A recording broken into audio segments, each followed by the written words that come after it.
నమస్కారం, Everest news కి స్వాగతం. హెడ్లైన్ చూద్దాం.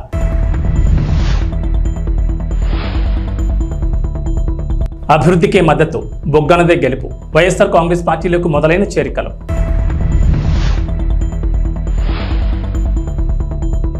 మండు వేసవిలో ఉచిత మంచినీటి కేంద్రాలు ఏర్పాటు కార్యక్రమం చాలా గొప్పది. ఎమ్మెల్యే గోపిరెడ్డి శ్రీనివాసరెడ్డి.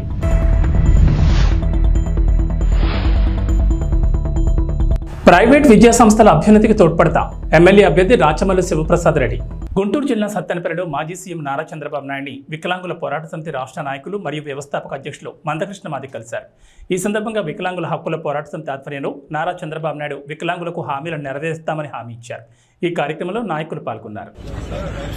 వికలాంగుల్ని విభిన్న ప్రతిభావంతులుగా డిక్లేర్ చేసిన పార్టీ తెలుగుదేశం పార్టీ. ఏ కార్యక్రమం చేసినా మళ్ళా మిమ్మల్ని విభిన్న ప్రతిభావంతులుగా గుర్తించి ఆ విధంగా పనిచేయడానికి ఏ అవసరమో అన్ని చేసిన పార్టీ తెలుగుదేశం పార్టీ. ఈరోజు మీరందరూ ఒక పక్క కృష్ణమాదిగ ఎప్పటి నుంచో మీకోసం పోరాడుతున్నాడు. మన కోటేశ్వరరావు అయితే మీకోసం ఒకప్పుడు కాదు కార్పొరేషన్ చైర్మన్ గా ఎనలేని సేవలు ఇచ్చాడు. ఆ రోజు మేము చూసాం. ఏదైతే మోటార్ బైక్స్ కూడా మీకందరికీ ఇప్పించాం కనుక కోటేశ్వరరావు గారి చెప్పింది చెప్పడం వేరే, దాన్ని అమలు చేయడం లేదు. ప్రతి సంవత్సరం ఇంటర్నేషనల్ వికలాంగుల దినోత్సవాన్ని కూడా తూచాగా తప్పకుండా చేసేవాడు. ఈ ప్రభుత్వం వచ్చిన తర్వాత వికలాంగుల గురించి పట్టించుకునే పరిస్థితి లేదు. చాలా దుర్మార్గంగా ఉన్నారు. ఏది ఏమైనా ఇప్పుడే మీకోసం వికలాంగుల హక్కుల పోరాట తరఫున మన మందాకృష్ణ మాదిక్ గారు ఈరోజు ఇప్పుడే నాకు రిప్రజెంటేషన్ ఇచ్చారు. తప్పకుండా మీ అందరినీ ఆదరించే బాధ్యత, మీరు చెప్పిన పనులు చేసే బాధ్యత తీసుకుంటామని చెప్పి తెలియజేసుకుంటూ 6,000 రూపాయలు పెన్షన్ అడిగారు. చాలా కష్టాలు ఉన్నాయి, మీరు గుర్తుపెట్టుకోవాలి. ఈ ప్రభుత్వంలో మొత్తం అప్పులు అయిపోయినాయి. నాకే ఆశ్చర్యం వేస్తోంది. ఏమైనా చేయగలుగుతామా లేదని కూడా అనుమానం ఉంది. అయినా కూడా మీ కష్టాలు దృష్టిలో పెట్టుకుని ఈ 6,000 రూపాయలు పెన్షన్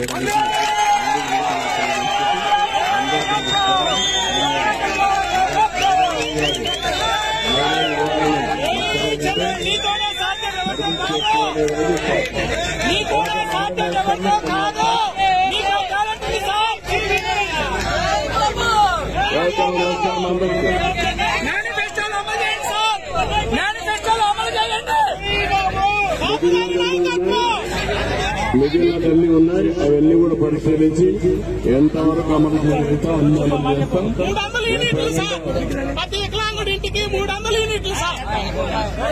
అన్ని వర్కౌట్ చేద్దాం. నిర్లక్ష్యం ఖరీదు, ఒక పేద బిడ్డ ప్రాణం. అటు గురుకులం ఇటు వైద్యుల నిర్లక్ష్యం కలిసి మధ్యన మైనార్టీ గురుకులంలో ఈ ఘటన చోటు చేసుకుంది. దీని కడుపు కోతకు కారకులు ఎవరని ప్రశ్నిస్తున్నారు. ఒక్కగానొక్క కొడుకు చనిపోవడంతో పేద దళిత కుటుంబంలో విషాదం నెలకొంది. 2 రోజుల క్రితం జరగ ఆలస్యంగా ఈ సంఘటన వెలుగు చూసింది. సంఘటనపై విచారణ జరిపి కుటుంబానికి న్యాయం చేయాలని పేరెంట్స్ కమిటీ కోరుతోంది.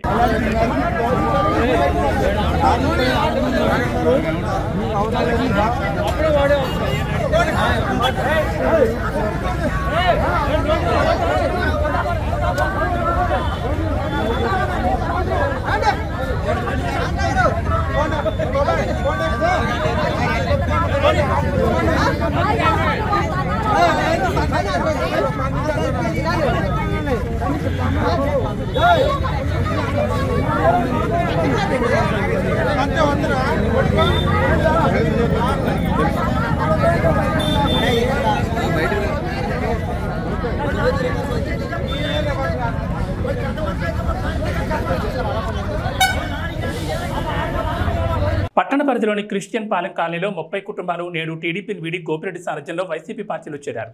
ఈ సందర్భంగా ఎమ్మెల్యే గోపిరెడ్డి మాట్లాడుతూ మన అసత్యపు అరవింద్ బాబు గొప్పతనం గురించి పల్నాడు జిల్లాలో మాత్రమే కాదు గుంటూరు జిల్లాలో కూడా తెలుసని, నిన్నటికి నిన్న క్రికెట్ కిట్లు ఇప్పిస్తానని చెప్పి తాండా యువకులను మోసం చేసి నేడు మరికొందరికి ఏదో ఇప్పిస్తానని చెప్పి క్రిస్టియన్ పాలెం యువకులను మోసం చేశారని అన్నారు.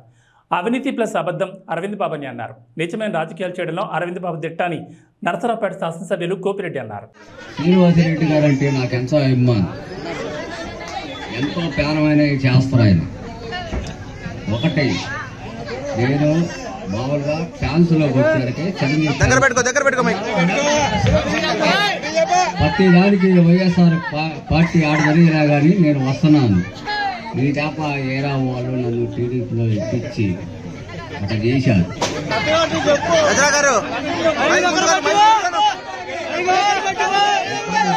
టీడీపీ వాళ్ళు నన్ను జనసేనగా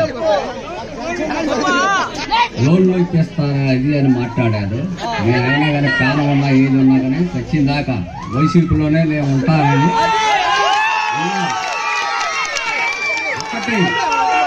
నేను ఒక మాట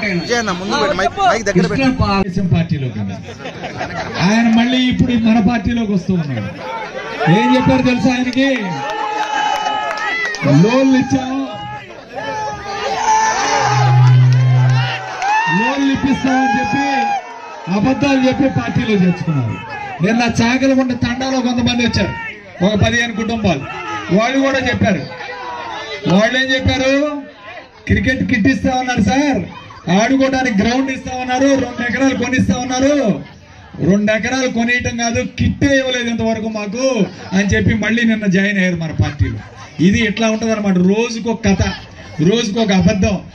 అరవింద్ బాబు పేరు అబద్ధాల అరవింద్ బాబు, పుట్టుకు కూడా అబద్ధాలు చెప్తాడు. ఆయన హాస్పిటల్లో ఎన్నో ఆపరేషన్లు చేశాడు, ఒక్క దానికి కూడా అబద్ధం చెప్పకుండా బయటికి పంపాడు పేషెంట్. లోపల రాడ్ వేసానంటాడు, రాడ్ ఉండదు. అది ఖచ్చితంగా నాకు తెలుసు, ఎందుకంటే నేను కూడా దానికి సంబంధించిన ఎముకల డాక్టర్నే కాబట్టి ఈ అబద్ధాలు చెప్పడం నాకే కాదు, గుంటూరులో ఎవరైనా ఎముకల డాక్టర్ని అడగండి, చెబుతాడు. చేసినవన్నీ చెప్పే అబద్ధాలు, చేసే అబద్ధాలు. కాబట్టి ఆయన మాటలు నమ్మితే మోసపోవడమే. ఇప్పుడు కర్నూలు జిల్లా పత్తికొండ నియోజకవర్గం ఎమ్మెల్యే కంగాటి శ్రీదేవి ఎన్నికల ప్రచారం నిర్వహించారు. ఈ సందర్భంగా ఇంటింటికి వెళుతూ చేసిన అభివృద్ధిని ఓటర్లకు వివరించారు. 2 ఓట్లను ఫ్యాన్ గుర్తుకు వేసి జగనన్నను ముఖ్యమంత్రిని చేయాలన్నారు.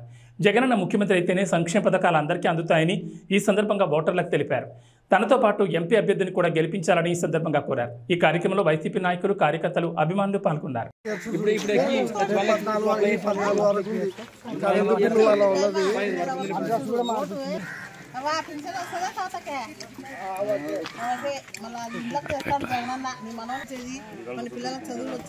చూడు ఆరోగ్యశ్రీ వచ్చేది, అన్ని మన పథకాలు ఇళ్ళకి వచ్చేది, మూడు పడేది అన్ని.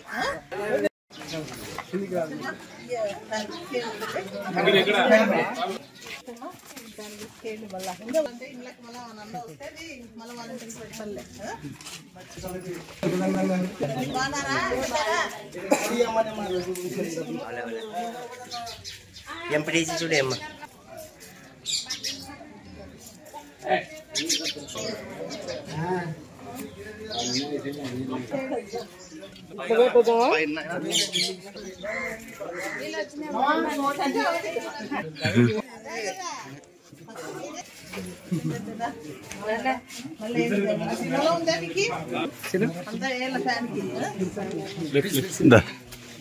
కర్నూలు జిల్లా వెల్దుర్తి మండలంలోని గువ్వలకుంట్ల గ్రామంలో తాగునీటి సమస్య నెలకొన్నట్లు గ్రామస్తులు తీవ్ర ఆందోళన వ్యక్తం చేస్తున్నారు. గ్రామంలో బోర్లు పూర్తిగా ఎండిపోయినట్లు గ్రామస్తులు పేర్కొంటున్నారు. దీంతో తాగడానికి తీవ్ర ఇబ్బందులు ఎదుర్కొంటున్నామని మహిళలు ఆవేదన వ్యక్తం చేశారు. ఉన్న ఒక్క బోర్లో నీరు కొద్దిగా మాత్రమే వస్తోందని, దానికి కూడా కుళాయిల వద్ద సిగపాట్లు తప్పడం లేదన్నారు. తాగునీటి సమస్య అధికారులకు కనిపించడం లేదా అంటూ మహిళలు నిలదీస్తున్నారు.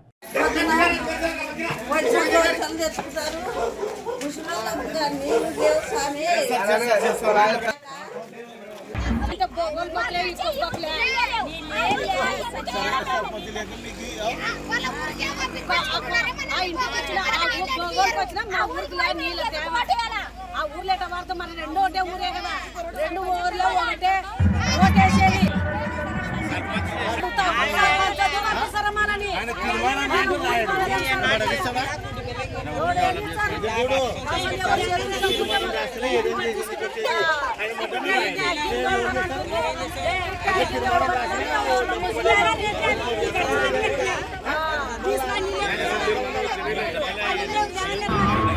జయశంకర్ భూపాలపల్లి జిల్లా మెట్లపల్లి గ్రామానికి చెందిన రాళ్లబండి శ్రీనివాస్ తెలంగాణ కిరణం రిపోర్టర్ ఎస్ఐ ఉద్యోగాలు, ఎంఆర్ఓ ఉద్యోగాలు ఇప్పిస్తానంటూ లక్షల రూపాయలు వసూలు చేశాడని జమ్మికుంట గ్రామస్తురాలు మియాపురం స్వరూప్ తెలిపారు. ఈ సందర్భంగా మాట్లాడుతూ నా వద్ద నుంచి రాళ్లబండి శ్రీనివాస్ అనే వ్యక్తి 17,50,000 రూపాయలు తీసుకుని మోసం చేశాడని అన్నారు. ఎమ్మెల్యేలు, ఎంపీలు నేను చెప్తే వింటారని ఎంతో మందిని ఇలా మోసం చేశాడని అన్నారు. ఇప్పుడిప్పుడే ఒక్కొక్కటిగా బయటపడుతున్నాయని చెప్పారు. పేరు స్వరూప, మియాపురం స్వరూప. మాది జమ్మిగుంట, నేను కూరగాయలు అమ్ముతా. మొట్లపల్లి గ్రామము. రాళ్ళబండి శ్రీనివాసు. 15,50,000 రూపాయలు నా బిడ్డకు జాబ్ అని నేనే అడిగిన. ఇట్లా పెట్టితరనగానే తెలియగానే నేను పోయి అడిగితే నీ నుంచి ఏమవుతుందిరా, నీ నుంచి కాదు, నువ్వు అంత పైసలు పెట్టలేవంటే, బాబాయ్ నేను ఇక్కడ భూమి కొనుక్కున్నా, ఎక్కడ అంటే లాయర్ శ్రీధర్ పక్క పండి, నేను 2014లో 8,50,000 పెట్టి భూమి కొనుక్కున్నా. అదమ్ముతా బాబాయ్, ఇంకా అప్పైనా తెస్తాను. నా బిడ్డ ఎస్ఐ కావాలని నాకు గోల్ బాగున్నది బాబాయ్. నాకు భర్త లేడు, నేను రోడ్డు మీద కూరగాయలు అమ్ముతాను. నా లెక్క నా పిల్లలు కావద్దని నాకు బాగా ఆశ ఉన్నది బాబాయ్. పిల్లగాడు అంటే గవర్నమెంట్ క్యాంపస్ సీట్లు వచ్చినాయి, పిల్లగాడు చదువుకుంటాడు, వాడు ఎట్లయినా సెట్ అవుతాడు. కానీ అమ్మాయి ఒకటి కాలేదు బాబాయ్, చదువుతుంది కానీ మా దగ్గర అంత లేదు. ఇక ఏ లెక్కనో లెక్కన నువ్వు ఈ జాబ్ పెట్టిస్తామని తెలుసు బాబాయ్. నువ్వు విలేకరు వాట, నువ్వు ఏంటిది ఇది సినిమాలలో డైరెక్టర్ అనేది తెలుసు బాబాయ్. నాకు నువ్వు చెప్పినావు, అందరు చెప్పారు. ఏదో దేవుని దేవాలన్నా అన్ని నీ దగ్గరికి వచ్చిన బాబాయ్, నా బిడ్డకు జాబ్ పెట్టియే అంటే మరి నీ నుంచి అయితే ధర 18 లక్షల నుంచి 16 లక్షలు 12 లక్షలు ఒక్కొక్క జాబ్కి ఒక్కొక్క రకంగా బ్యాచ్లు ఉంటాయంటే, సరే బాబాయ్ నేను ఎట్లా చూస్తాడని నీ నుంచి అయితే ధర నువ్వు ఏం చేస్తాడంటే నా జాగా అమ్ముతా బాబాయ్. జాగా అమ్ముతా అప్పైన తెస్తానన్న. అన్నాక జాగా అమ్మే నిజంగానే ఇచ్చిన. శ్రీధరబాబు పక్కది 8,60,000 కొన్న జాగాను 4,50,000 అమ్మిన. ఇంకా కావాలి అన్న కొద్దీ అన్న ఇన్ని అప్పు తెచ్చిన. ఆ అప్పులకు సరిపడక నా అత్తగారు పంపించిన భూమి పల్లెపల్లి గ్రామంలో మా అత్తగారు ఆడ కూడా కావేరి సమ్మాన్ అనేటాన్ని 25 సంవత్సరాలు పట్టిన భూమి చేసిండు. అప్పుడు ఎంత 2,000 కవులు ఉన్నది, ఇప్పుడు 25,000 కవులు అయింది. అప్పుడు నేను అమ్మింది 7 లక్షల రూపాయలకు, ఇప్పుడు 30 లక్షలకు ఎకరం అయింది. అవి అమ్మి కూడా కట్టినా. ఇంకా 13-14 లక్షల దానికి అప్పే ఉన్నది. అరికోస పుచ్చుకుంటాడు సార్, మమ్మల్ని మాత్రం మస్తు ఇబ్బంది పెడతాడు. పిల్లలకు జాబ్ లేదు, ఏమన్నా అడిగితే నువ్వేం చేసుకుంటూ చేసుకోపో, ఈ జడ్జి నాకు తెలుసు నాకే నమస్కారం అంటాడు, ఆ ఎమ్మెల్యే నాకు తెలుసు ఆయన లేచి నాకే నమస్తే అంటాడు, ఈ స్పీకరు మత్స్యనాచారు అప్పుడు ఆయన ఉండే పదవిలో ఆయన నాకు జాని జబ్బ మా అన్నే కావాలి, ఆయనకు బియ్యం వేసుకోపోతా ఆయనే నాకు నమస్తే అంటాడు. వాళ్ళకి మేము పోతాం, మా ఇంటికి వాళ్ళతో అవసరం కూడా నీ బిడ్డను కూడా వాళ్ళకి ఇప్పిద్దాం తీరా అన్నాడు. వాళ్ళ తమ్ముడు శ్రీనివాసాచారి పరకాల కాలేజీలు ఉన్నాయట, 2 ప్లాట్లు ఉన్నాయట, 2 కొడుకులు 3 కొడుకులు అన్నాడు. ఆడ తీసుకుపోయి ఆడ కూడా మమ్మల్ని మాట్లాడించుండు. నా బిడ్డతో 45 నిమిషాలు నిలబడి మాట్లాడిన వాళ్ళు ఎంత మంచోళ్ళని, ఇట్లా మంచోళ్ళని బాగా పేరు వేయరాడు. పేరు వాడు కాదు బాబాయ్, నా బిడ్డ జాబ్ ఏంటంటే అత్తది 15 రోజుల పైసలు ఇచ్చేటప్పుడే అన్న నేను బాబాయ్ మరి కన్ఫామా కాదంటే 15 రోజుల ముందు నాకు జాబ్ వద్దనుకుంటే 15 రోజుల ముందు చెప్తే నీ పైసలు నీకు ఇప్పిస్తారా, నువ్వు ఇబ్బంది పడకన్నాడు. గ్రూప్ 2 జాబ్ పడ్డది 2016లో ఎండింగ్నో 17 ఫస్ట్ వీక్లో పడితే కుదిరాల నా బిడ్డకు సెంటర్ పడ్డది. అయ్యప్ప గుడికి ఆపోజిట్ కార్లో తీసుకుని రాయించాడు. దానికి ముందు నా బిడ్డ హైదరాబాద్ కోచింగ్ తీసుకుంటాడు. ఆయన కూడా అక్కడికి పోయి మరి అమ్మ ఏం సంగతి రాత్తవా నువ్వు పాస్ అవుతావా ఏం సంగతి అంటే, అయ్యో అట్లా అంటావేంది బాబాయ్, తాతయ్య నువ్వు ఆల్టికలే నంబర్ వేసి లేచేస్తా నేను చూసుకుంటా అంటే, నువ్వు ముందు మీరు ఎన్నుకున్నారన్నారు కదా బాబాయ్, తాతయ్య మరి ఇప్పుడు మళ్ళీ అట్లా అంటాను అని అంటే, అట్లుంటుందా రాయాల నువ్వు రాత్తేనే దానికి వెనుక చూసుకుంటావు కానీ ముందు ఆల్టికెట్ నంబర్ వేసి లేచేస్తున్నారు తాతరా అంటే, ఇట్లా నా తాతయ్య అంటే నువ్వు అన్నావు కదా తాతయ్య అంటే, లేదురా అప్పుడే అన్నీ వేరే అంటే, మరి మాకు అన్నీ వద్దు తాతయ్య మా పైసలు మాకు ఇవ్వని. నా బిడ్డ కూడా అక్కడ వారం రోజులు గ్రూప్ 2 ఎగ్జామ్ ఉన్నదని కూడా నా బిడ్డ కాలేజీకి పోయి కూడా అడిగితే అదేంటిది కోచింగ్ కాడికి సెంటర్ కాడికి పోయి అడిగితే కూడా నా బిడ్డ అట్లా అన్నదట. అంటే నేను ఉండే చూద్దాం మమ్మీ అద్దు పైసలు ఇస్తే ఎట్లా ఇయ్యాడు కానీ ఇచ్చే పొజిషన్ లేదు కానీ నేను అట్లా అనుకోలే, చూద్దాం ఆగు అని నేను పైసలు చేతులకి వెళ్ళిపోతే జాబ్ వస్తుందో రాదని అట్లా ఆశపడి నేను వద్దనుకున్నా. ఇప్పటి వరకు కూడా ఏమైంది బాబాయ్ ఏమైందంటే ఆ జాబ్ లేదు, నా బిడ్డ పెళ్లి కన్నా పైసలు ఇవ్వన్నా కానీ ఇప్పటి వరకు ఇవ్వలేదు. ఈ 8-9 సంవత్సరాల బట్టి 50 లక్షలైనాయి మిత్తిలో, అసలు 50 లక్షలైనాయి. అక్కడ మా అత్త మామ చిన్న అమ్మినా, ఇక్కడ నేను కొన్నది అమ్మినా, కనీసానికి రోడ్డు మీద తినడానికి తిండి లేకుండా రోడ్డు మీద పడ్డాం. ఇప్పటికీ ఈ పైసలు ఎట్లు పిత్తరో బాంచన కాలమొక్తే ఇక మీ చేతిలో పెడతాం.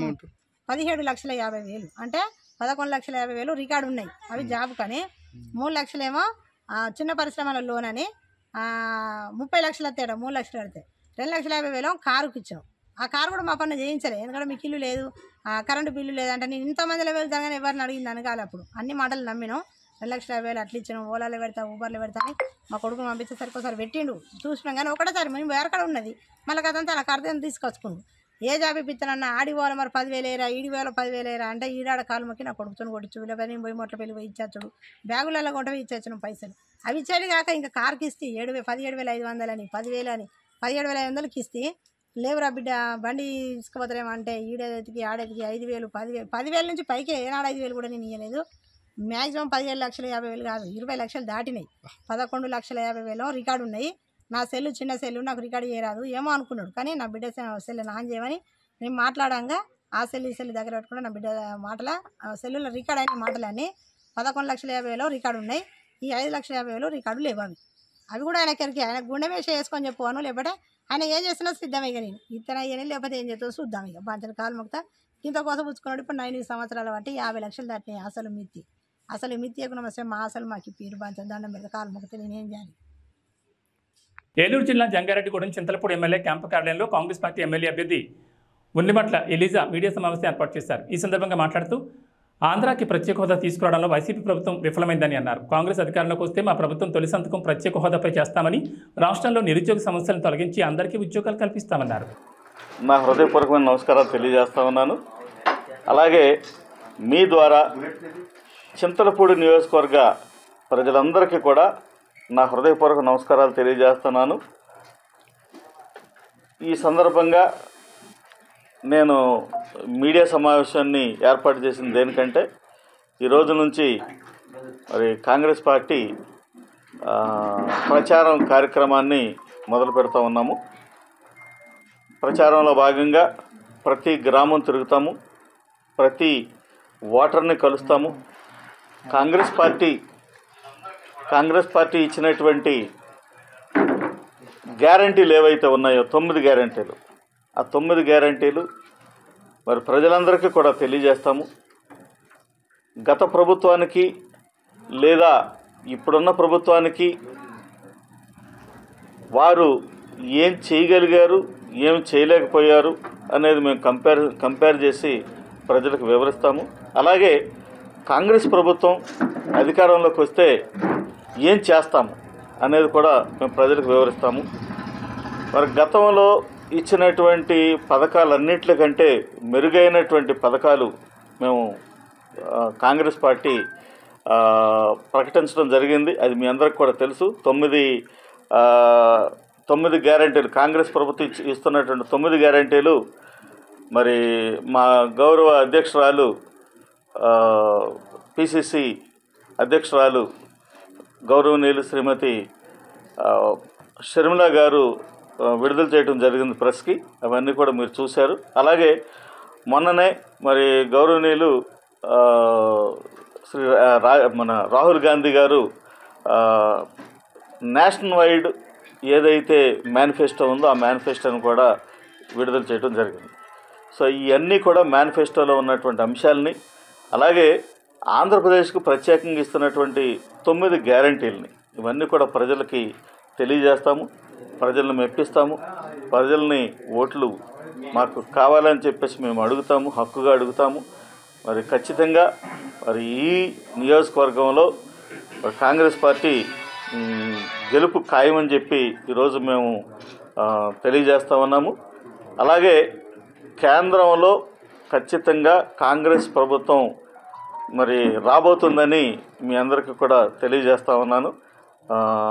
కాంగ్రెస్ ప్రభుత్వం కేంద్రంలో ఏర్పడంగానే చింతలపూడి నియోజకవర్గంలో మరి కేంద్ర నిధులతోటి మంచి అభివృద్ధిని సాధిస్తామని చెప్పి మీ ద్వారా ప్రజలందరికీ కూడా మనవి చేస్తా ఉన్నాను, తెలియజేస్తా ఉన్నాను. కర్నూలు జిల్లా ఆలూరు తాలూకా హోళగుంద మండల కేంద్రంలో జరగబోయే సార్వత్రిక ఎన్నికల్లో భాగంగా ఎస్ఐ పెద్దయ్య నాయుడు పోలీస్ సిబ్బందితో హోళగుందలో ఈర్లకట్ట దగ్గర ప్రజలకు అవగాహన సదస్సు నిర్వహించారు. ఈ సందర్భంగా మాట్లాడుతూ ఎన్నికలు సమీపించడంలో కక్షలు విభేదాలు లేకుండా ప్రశాంతంగా ఓటు వేయాలని ప్రజలకు సూచించారు.